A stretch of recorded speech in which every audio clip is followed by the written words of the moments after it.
लोकसभा चुनाव के बाद अब यूपी में विधानसभा उपाध्यक्ष को लेकर सियासी उठापटक तेज हो गई है।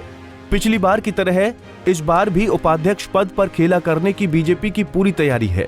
ऐसे में इस बात की प्रबल संभावना है कि उपाध्यक्ष पद पर बीजेपी फिर से सपा के बागी विधायक पर दाव खेलेगी।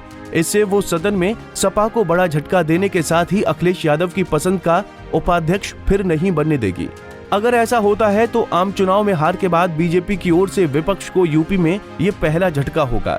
आपको बता दें कि यूपी की योगी सरकार एक में बीजेपी ने 4 साल से अधिक समय तक विधानसभा उपाध्यक्ष का पद खाली रखा था।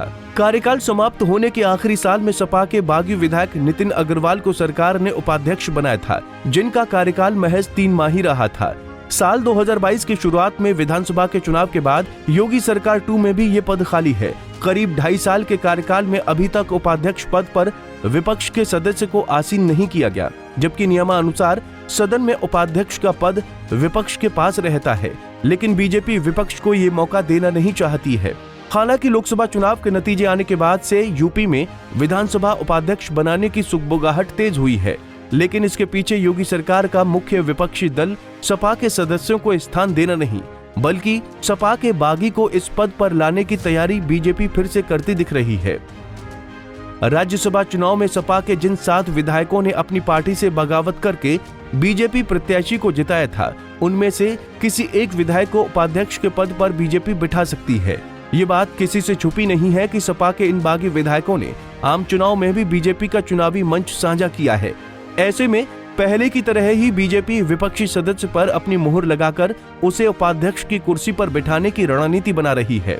गौरतलब है कि उत्तर प्रदेश में पिछले साल राज्यसभा की 10 सीटों पर वोटिंग हुई थी। अगर बात विधानसभा सदस्यों की संख्या के आधार पर करें तो 7 बीजेपी और 3 सपा के खाते में सीटें जा रही थीं, लेकिन बीजेपी ने 8वां उम्मीदवार मैदान में उतारकर सपा में बड़ा झटका दिया था। कुल 7 सीटों पर 11 उम्मीदवार होने से चुनाव हुआ और वोटिंग के दिन सपा के 7 विधायकों ने बीजेपी प्रत्याशी को वोट किया, जिससे सपा का तीसरा प्रत्याशी चुनाव हार गया और बीजेपी 8 सीटें जीतने में सफल रही थी। सपा से बगावत करने वाले विधायकों में पार्टी के मुख्य सचेतक रहे मनोज पांडे प्रमुख थे। इसके अलावा विनोद चतुर्वेदी, राकेश पांडे, अभय सिंह, राकेश प्रताप सिंह, पूजा पाल और आशुतोष मौर्य सरीखे नाम शामिल थे। उसके बाद से ये विधायक बीजेपी का मंच भी साझा करते भी दिखते हैं। ऐसे में बीजेपी ने सपा के इन्हीं बागी चेहरों में से किसी एक को विधानसभा उपाध्यक्ष की कुर्सी देने का मन बनाया है, जिसके चलते यूपी में उपाध्यक्ष को लेकर सियासत गर्मा रही है। हालांकि इन 7 चेहरों में से एक चेहरा कौन होगा, इस पर अभी पूरी तरह सस्पेंस है, लेकिन सुगबुगाहट के बाद सियासी घमासान की शुरुआत हो गई, जहां बीजेपी सपा के बागी को उपाध्यक्ष बनाने की अपनी रणनीति पर काम कर रही है। वहीं अखिलेश यादव की समाजवादी पार्टी अपने बागी विधायकों की सदस्यता समाप्त कराने के लिए कानूनी कसरत में लगी है।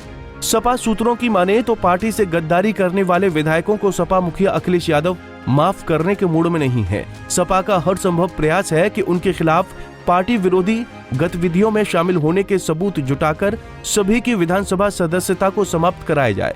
हालांकि ऐसे सियासी माहौल में ये दिलचस्प होगा कि सत्ता पर काबिज बीजेपी अपने उपाध्यक्ष बनाने के मकसद में कामयाब होती है या फिर सपा विधायकी खत्म कराने की अपनी कोशिश को सफल बनाती है। लेकिन फिलहाल उपाध्यक्ष की चर्चा ने सियासी घमासान छेड़ दिया है, जिसका ऊंट किसी भी करवट बैठ सकता है। Bureau report, Punjab Kesari TV. हमसे जुड़े रहने के लिए हमारे YouTube चैनल को सब्सक्राइब करें और नई वीडियो की नोटिफिकेशन के लिए बेल आइकॉन को दबाएं।